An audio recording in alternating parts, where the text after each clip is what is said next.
Hello बच्चों, आज की कक्षा में आप सभी का बहुत स्वागत है।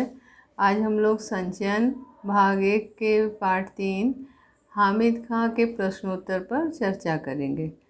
सर्वप्रथम संक्षेप में आपको कहानी सुना देती हूँ। हामिद खां पाठ का जो नायक है स्वयं हामिद खां, और वह जो है वो तक्षशिला के में एक होटल का मालिक है। और उसके चरित्र की कुछ विशेषताएं इस प्रकार हैं कि वह अतिथि सत्कार में बड़ा ही निपुण है और साथ साथ बड़ा ईमानदार व्यक्ति है। अपने वृद्ध पिता की देखभाल करने वाला एक ऐसा चरित्र है जो कहानी के आदि से अंत तक बना रहता है।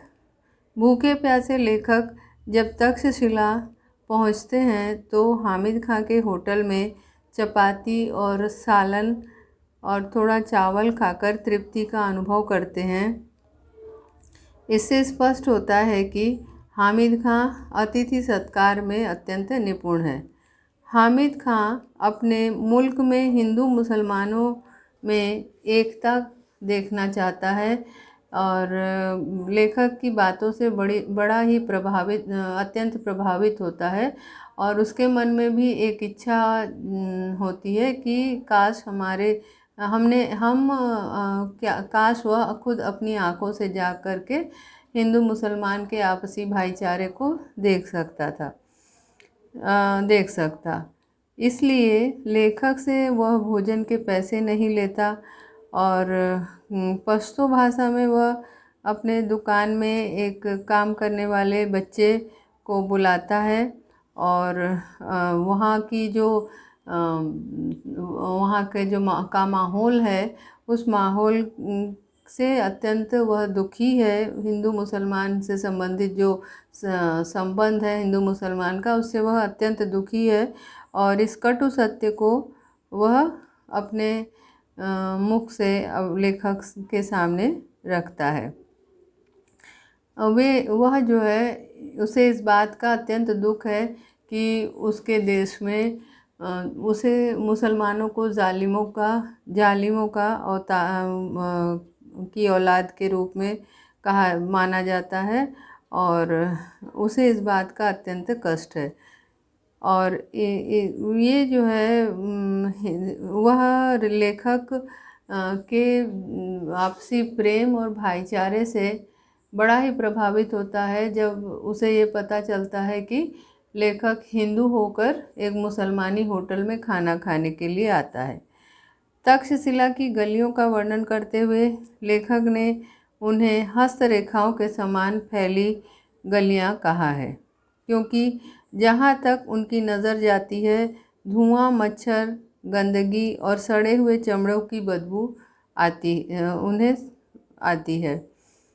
उन्हीं धूल भरी गंदी बदबूदार गलियों के एक छोर पर हामिद खां का होटल है।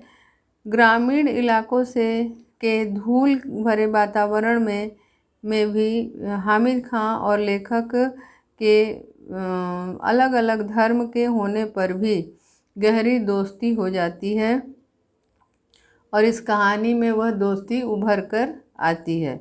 लेखक ने रोटी, चावल और सालन का भरपूर आनंद उठाया और हामिद खां ने भी बड़े प्रेम से अपने अतिथि को भोजन कराया और उसका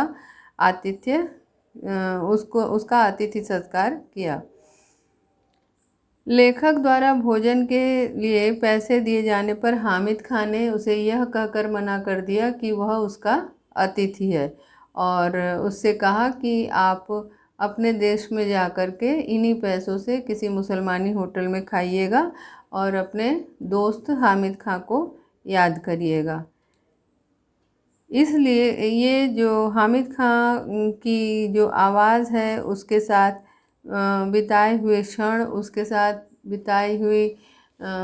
साथ किए गए बातचीत जो है उसके दिमाग पे तब तरोताज़ा हो उठती है जब वह तक्षशिला के आगजनी की खबर अखबार में देखता है और अपने ईश्वर से यह प्रार्थना करता है कि जिस हामिद खां ने मुझ जैसे भूखे व्यक्ति को भूखे व्यक्ति को भोजन कराकर तृप्त किया, ऐसे व्यक्ति की दुकान सही सलामत रहे, उसे कोई नुकसान न पहुँचे। इस पाठ से हमें ये पता चलता है कि लेखक जो है जो दो जातिगत विद्वेष की भावना से परे और आपसी भाईचारे की भावना से युक्त व्यक्ति है। अब हम लोग जो है पाठ के प्रश्नोत्तर को जानेंगे, उस पर चर्चा करेंगे। कल पिछली कक्षा में हम लोगों ने कुछ प्रश्न पर चर्चा की थी। अब आगे के प्रश्नों के उत्तर जानेंगे। एक प्रश्न इसमें ये दिया हुआ है कि मालाबार में हिंदू मुसलमानों के परस्पर संबंधों को अपने शब्दों में लिखिए। लेखक के अनुसार भारत के दक्षिणी छोर मद्रास के आगे स्थित मालाबार में हिंदू मुसलमान के आपसी संबंध बहुत घनिष्ठ एवं मधुर हैं। यहाँ के हिंदू बढ़िया चाय पीने के लिए बढ़िया पुलाव खाने के लिए मुसलमानी होटल में जाया करते हैं। भारत में मुसलमानों ने जिस पहली मस्जिद का निर्माण किया वह लेखक के ही गांव कोडुगुल्लूर नामक स्थान में है। हिंदू मुसलमान एक दूसरे के तीज त्योहारों में आनंदपूर्वक भाग लेते हैं और आपसी भेदभाव से दूर दोनों धर्म के लोग यहाँ पर मिलजुल कर सुखपूर्वक रहते हैं। ये है इस प्रश्न का उत्तर। अब अगला प्रश्न है, तक्षशिला में आगजनी की खबर पढ़कर लेखक के मन में कौन सा विचार कौंधा? इससे लेखक के स्वभाव की किस विशेषता का पता चलता है? तक्षशिला में आगजनी की खबर पढ़कर लेखक के मन में प्रार्थना का भाव जगता है और उसके मन में एक प्रार्थना का स्वर गूंजता है। वह ईश्वर से अपने मित्र हामिद खां की रक्षा की कामना करता है और उसके होटल को आगजनी से बचाने के लिए वह ईश्वर से प्रार्थना करता है। वे आगजनी की घटना में हामिद खां के जलते हुए होटल की कल्पना मात्र से ही सिहर उठता है। उसे बड़ा कष्ट होता है कि जिस मित्र ने उसको भूख से उसे के पीड़ा से उसे मुक्त किया, उसे तृप्ति दी, उसको ईश्वर कोई कष्ट न दे। इससे लेखक के मन में तक्षशिला निवासी मित्र हामिद खां के प्रति प्रेम भावना दृष्टिगोचर होती है। स्पष्ट है कि वे तक्षशिला में मिले अपने मित्र को किसी भी मूल्य पर खोना नहीं चाहते। इन सांप्रदायिक झगड़ों की खबरें भारत और पाकिस्तान के अखबारों में निकला करती थी। लेखक ने जब इस सांप्रदायिक झगड़े की खबर पढ़ी तो उसका ध्यान सीधे हामिद खां पर के दुकान की ओर जाना स्वाभाविक ही था। हामिद खां उन्हें सीधा साधा और भला व्यक्ति प्रतीत हुआ, इसलिए लेखक के मन में उनके प्रति हमदर्दी और सहानुभूति का भाव उत्पन्न होना स्वाभाविक है। मुसलमानों में परस्पर प्रेम, विश्वास, सद्भाव और भाईचारा बढ़े, इसके लिए इस पाठ में एक संदेश दिया गया है कि आपस में सभी मिलजुल कर रहें। इससे जो है समाज में सौहार्द का वातावरण रहेगा और इसी कामना से ये पाठ लिखा गया है और पाठ की कहानी के माध्यम से लेखक ने सभी पाठकों को ये संदेश दिया है। अब हम लोग पाठ के कुछ अन्य प्रश्न की चर्चा करेंगे। सबसे पहला प्रश्न है, हिंदुओं और मुसलमानों के संबंध में हामिद खां का क्या विचार था? हिंदू और मुसलमान के संबंध कैसा हो, उस विषय पर हामिद खां का क्या विचार था। जैसा कि आपने पाठ में पढ़ा है कि हामिद खां नहीं चाहता था कि वहाँ उसके मुल्क में जैसे हिंदू और मुसलमान एक दूसरे से नफ़रत करते हैं, घृणा करते हैं, वैसा भाव समाज में रहे। वह चाहता था कि आपस में दोनों प्रेम से रहें, सौहार्दपूर्ण वातावरण हो समाज का, और इसी तरह का भाव पाठ में व्यक्त होता है। हिंदुओं और मुसलमानों के संबंध में हामिद खां का विचार नेक और पवित्र था। वह चाहता था कि हिंदुओं और मुसलमानों में परस्पर प्रेम का भाव हो, आपस में एक दूसरे के प्रति विश्वास, सद्भाव और उनके मन में भाईचारा का भाव हो, और भाईचारा दिन प्रति लोगों के अंदर बढ़े। दोनों में कोई भेदभाव न हो। उनका कहना था कि किसी पर धौंस जमाकर और मजबूर करके किसी के से मोहब्बत नहीं किया जा सकता। वह हिंदू मुसलमान मतभेदों से बहुत ही दुखी था। अब दूसरा प्रश्न ये है कि लेखक के अनुसार तक्षशिला के गांव के बाजार की क्या स्थिति थी। लेखक के अनुसार तक्षशिला के गांव के बाजार की स्थिति अत्यंत दयनीय थी। वह बाजार हस्तरेखाओं के समान फैली गलियों में काफ़ी तंग जगह थी और चारों तरफ धुआं, मच्छर और गंदगी फैली हुई थी। कहीं कहीं तो सड़े हुए चमड़े की बदबू से पूरा वातावरण गंदा प्रतीत हो रहा था, और लंबे कद के पठान अलमस्त चाल में चलते हुए नज़र आ रहे थे। अब अगला प्रश्न है कि हामिद खां के दुकान का दृश्य कैसा था। हामिद खां के दुकान का दृश्य कैसा था। लेखक हामिद खां के दुकान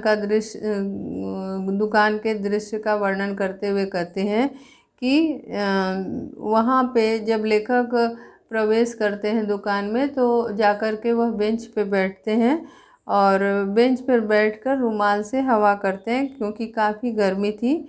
उन्होंने दुकान के भीतर झांक कर देखा। आंगन अव्यवस्थित ढंग से लिपा हुआ प्रतीत हो रहा था और दीवारें धूल से सनी थी। कोने में एक चारपाई थी, खाट थी पड़ी हुई थी, जिस पर एक दाढ़ी वाला बूढ़ा व्यक्ति गंदे तकिए पर अपनी कोहनी टिकाए हुक्का पी रहा था। अब अगला प्रश्न है कि ईमानदारी और मोहब्बत का इंसानी रिश्तों पर क्या प्रभाव पड़ता है, पाठ के आधार पर लिखिए। अगला प्रश्न है, ईमानदारी और मोहब्बत का इंसानी रिश्तों पर क्या प्रभाव पड़ता है, पाठ के आधार पर लिखिए। हामिद खां लेखक की बातों से बड़ा ही प्रभावित होता है और वह कहता है कि किसी पर धौंस जमाकर या किसी को मजबूर करके हम आपस में हम प्यार को मोल नहीं ले सकते। वह ईमान और मोहब्बत से उसकी दुकान पर आए हैं, यानी कि लेखक ईमान और मोहब्बत के भाव से उनकी दुकान पर आए हैं। इसका असर उनके दिल पर, यानी हामिद खां के दिल पर क्यों न पड़े। वास्तव में ईमानदारी, आपसी मोहब्बत और भाईचारे की भावना हमारी आपसी एकता को मजबूत करती है तथा परस्पर मतभेदों को मिटाती है। जब हम आपसी प्रेम और भाईचारे का भाव मन में रखते हैं तो इससे जो आपसी मतभेद है वह दूर होते हैं। अब अगला प्रश्न है कि हामिद खां का पाठ से हमें क्या शिक्षा मिलती है। हामिद खां पाठ से हमें क्या शिक्षा मिलती है, ये अगला प्रश्न है। हामिद खां नामक पाठ से हमें प्रेम, शांति, सद्भाव और भाईचारे तथा एकता की शिक्षा मिलती है। हामिद खां पाठ से हमें प्रेम, भाईचारा, शांति, सद्भाव और एकता की शिक्षा मिलती है। यह पाठ हमें ये सिखाता है कि हमें धर्म और जाति के नाम पर इंसान में भेद नहीं करना चाहिए। हिंदू और मुसलमान के बीच उत्पन्न भ्रम और अलगाव अत्यंत दुर्भाग्यपूर्ण है। परस्पर मेल मिलाप से आपसी मतभेदों को दूर किया जा सकता है और दूर करके हमारे समाज में एकता की स्थापना हो सकती है। इस एकता और भाईचारे की भावना से समाज एक सुंदर और स्वस्थ समाज बन सकता है। अतः इस पाठ में मूल रूप से ये शिक्षा दी गई है कि हमें समाज में सौहार्द का वातावरण बनाए रखना चाहिए। जाति और धर्म के आधार पर आपसी भेदभाव से बचना चाहिए। हमें इस प्रकार के भावों को अपने मन में नहीं लाना चाहिए। अब हम कुछ अन्य प्रश्न भी करवा देते हैं आपको पाठ से। लेखक ने खाने के बाद पैसे दिए तो हामिद खां ने लेने से इनकार कर दिया। इस इनकार में छिपी आत्मीयता को स्पष्ट कीजिए। आपने पाठ में पढ़ा कि लेखक ने खाने के बाद हामिद खां को पैसे देने के लिए अपनी जेब में हाथ डाले और उन्होंने रुपए निकाल करके हामिद खां को पकड़ाना चाहा, पर हामिद खां ने उसे लेने से इनकार कर दिया। हामिद खां के होटल में खाना खाने के बाद लेखक जब भोजन का मूल्य पूछता है और उसे चुकाने के लिए रुपया देना चाहता है, तो इस पर हामिद खां ने अपनी मित्रता का वास्ता देते हुए कहा कि रुपया मैं नहीं लूँगा क्योंकि आप मेरे अतिथि हैं। लेखक ने पुनः उन्हें रुपए देने की चेष्टा की तो हामिद खां ने लेखक से आग्रह किया कि वह उन पैसों से हिंदुस्तान में किसी मुसलमानी होटल में पुलाव खाकर हामिद खां को याद करे और अपनी मित्रता को बनाए रखे।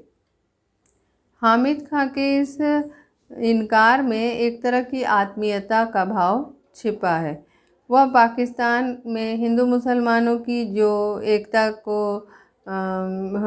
पाकिस्तान में हिंदू मुसलमानों की जिस एकता को देखना चाहता है, उसे लेखक के मुख से सुनकर वह उसका अनुभव करके अत्यंत प्रसन्न होता है और प्रकट में केवल इतना ही कहता है कि काश वह हिंदुस्तान आकर मित्रता का ऐसा सुंदर और भव्य स्वरूप अपनी आँखों से देख सकता। अब अगला प्रश्न है इस पाठ का कि हिंसा और आगजनी की घटनाएं समाचार पत्रों की सुर्खियां कैसे बन जाती हैं? लेखक समाचार पढ़कर दुखी क्यों हुए? इस प्रश्न का उत्तर इस प्रकार हो सकता है कि हिंसा और आगजनी की घटनाएं जान माल की हानि करती हैं, इसलिए समाचार पत्रों की सुर्खियां बन जाती हैं। तक्षशिला में हस्तरेखाओं के समान फैली गलियों से भरा तंग बाजार था और हामिद खां के जिस होटल में लेखक की भूख मिटी थी, उस तक्षशिला में आगजनी हुई थी। ऐसी खबर पढ़कर लेखक का दिल दहल उठता है। वे आगजनी की भयानक घटना की कल्पना मात्र से सिहर उठते हैं। मन ही मन ईश्वर से प्रार्थना करने लगते हैं कि सांप्रदायिक दंगों की इन चिंगारियों से उनके मित्र हामिद खां के होटल को कोई नुकसान न पहुंचे। जिसने लेखक को छाया प्रदान की और उनकी क्षुधा को शांत किया, ऐसी दुकान को कोई भी नुकसान न हो। दुनिया के किसी भी कोने में आग लगी हो, समाचार पत्र, रेडियो, दूरदर्शन उसे दुनिया के सभी हिस्सों में दिखा देते हैं और पहुंचा देते हैं। तक्षशिला के खंडहरों में लगी आग की खबर ने लेखक को इस विचार से दुखी कर दिया था कि कहीं अग्निकांड में उनके मित्र और उसके होटल को कोई नुकसान तो नहीं पहुंचा। तो इस प्रकार से हम देखते हैं कि पाठ में हिंदू मुसलमान के सौहार्द की भावना इस कहानी के माध्यम से झलकती है। अब आप अगला प्रश्न देखें। लेखक द्वारा वर्णित मालाबार में हिंदू मुसलमानों की एकता ने हामिद खां को किस सीमा तक प्रभावित किया? लेखक ने हामिद खां को बताया कि भारत में हिंदू मुसलमान बहुत मिलजुल कर रहते हैं। उनके बीच आपस में कोई लड़ाई नहीं होती है, कोई दंगे नहीं होते हैं। और हिंदुओं को अगर बढ़िया चाय या पुलाव खाना हो तो वे मुसलमानी होटल में जाते हैं और हिंदू मुसलमानों द्वारा एक साथ दोनों के पर्व उत्सव आदि मनाए जाते हैं। देवालय और मस्जिद बनाने जैसी जो गतिविधियां हैं वे तक्षशिला में नहीं, देवालय और मस्जिद बनाने जैसी गतिविधियां तक्षशिला में नहीं दिखाई देती। तक्षशिला के हिंदू मुसलमान के साथ सद्व्यवहार आपस में उनके सद्व्यवहार नहीं है। उनकी दृष्टि में मुसलमान आतताइयों की औलाद हैं। तक्षशिला के जो मुस्लिम हैं, हिंदू हैं, वे मुसलमानों को आतताइयों का औलाद मानते हैं और अपनी इस दूषित छवि को मिटाने के लिए उन्हें संघर्ष करना पड़ता है। यानी कि मुसलमानों को अपनी जो ये छवि है कि वे जालिमों की औलाद हैं, इससे मुक्ति पाने के लिए संघर्ष करना पड़ता है। और यही कारण है कि समाज में आपसी जो भाईचारा है दोनों धर्मों में, दोनों जातियों में, वह मिट जाता है, कम हो जाता है। और वस्तुतः हामिद खां को भी यही अपेक्षा थी कि उसके देश में भी मानवीय मूल्यों का विकास हो तथा सभी जातियां प्रेम पूर्वक अपने आपस में मिलजुल कर रहें। इस पाठ से एक और प्रश्न है कि हामिद खां पाठ के अनुसार ईमानदारी और प्रेम मानवीय रिश्तों को कैसे प्रभावित करते हैं। इस पाठ का एक और प्रश्न आप देखिए कि जिसमें ये पूछा गया है कि हामिद खां पाठ के अनुसार ईमानदारी और प्रेम मानवीय रिश्तों को कैसे प्रभावित करते हैं।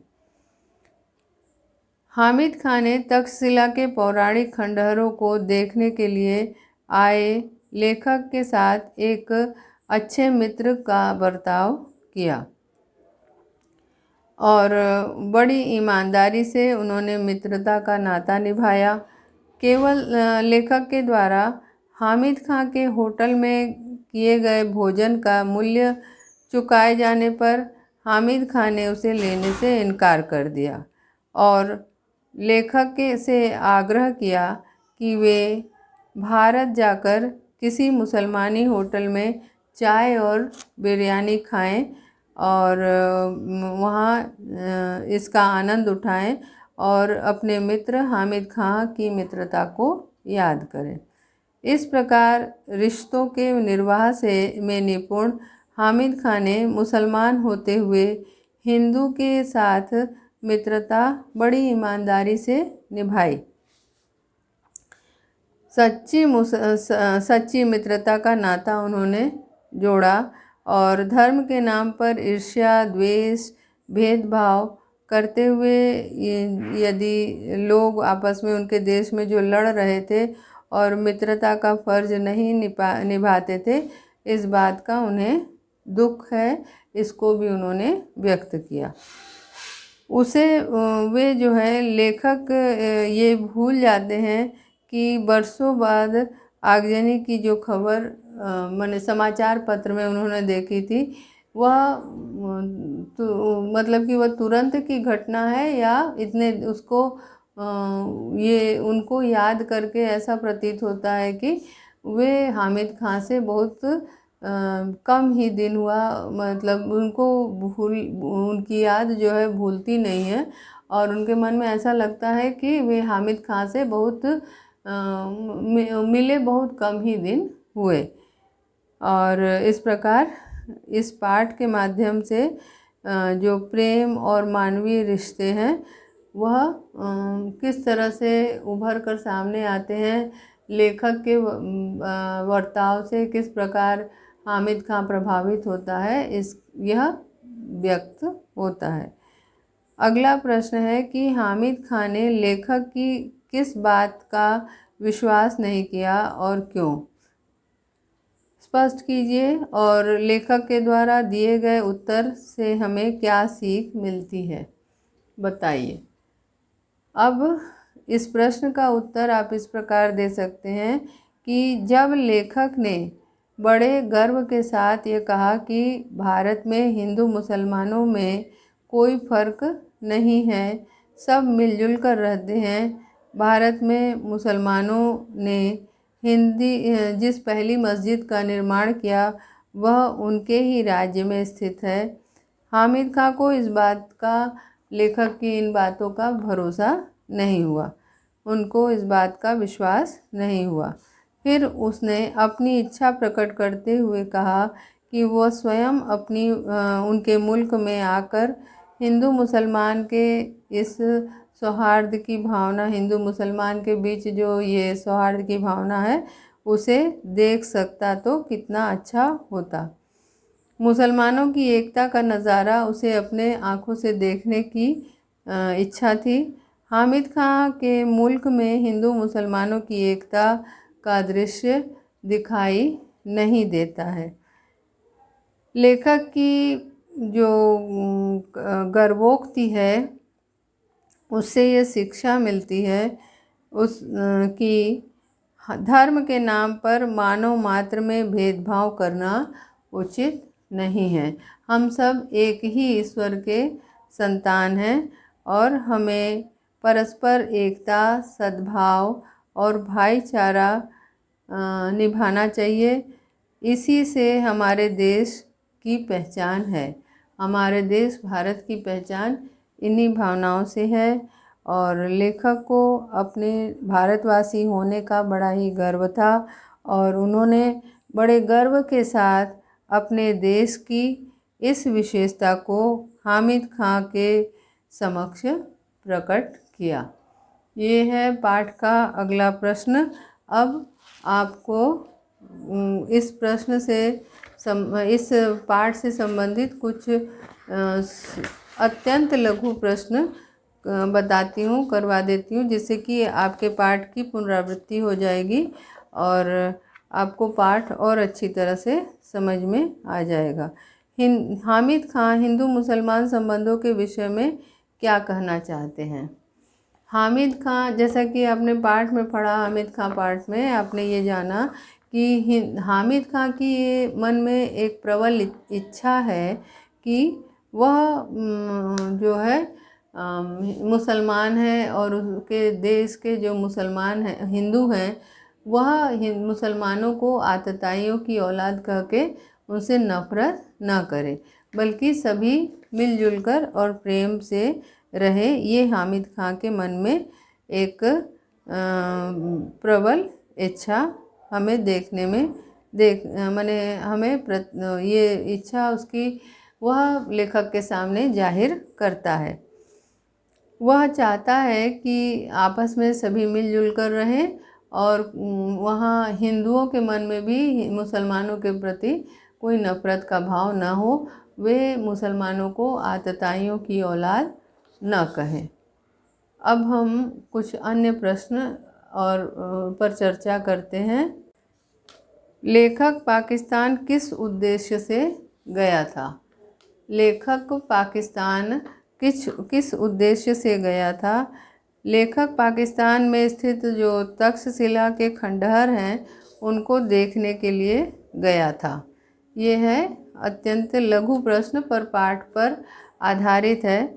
अगला प्रश्न है, तक्षशिला के गांव के बाजार का दृश्य कैसा था। तक्षशिला के गांव के बाजार का दृश्य जो था वह हस्तरेखाओं जैसा था। जैसे हस्तरेखाएं अत्यंत घनी होती हैं, उसी प्रकार से वहाँ की गलियाँ भी अत्यंत घनी थी और कहीं कहीं तो धुआं, मच्छर और सड़े हुए बदबू ने उनका स्वागत किया। दुकान के कोने में खाट पर कौन लेटा था और वो क्या कर रहा था। दुकान के कोने में खाट पर हामिद खां के पिता लेटा हुआ था और वह गंदी तकिया में कोहनी टिकाए हुए गुड़गुड़ा पी रहा था, हुक्का पी रहा था। ऐसा लग रहा था कि वह दुनिया से बेखबर, अपने में ही गुम है। धन्यवाद। फिर कल हम लोग दूसरा पार्ट पढ़ेंगे, शेष आगे पढ़ेंगे। धन्यवाद।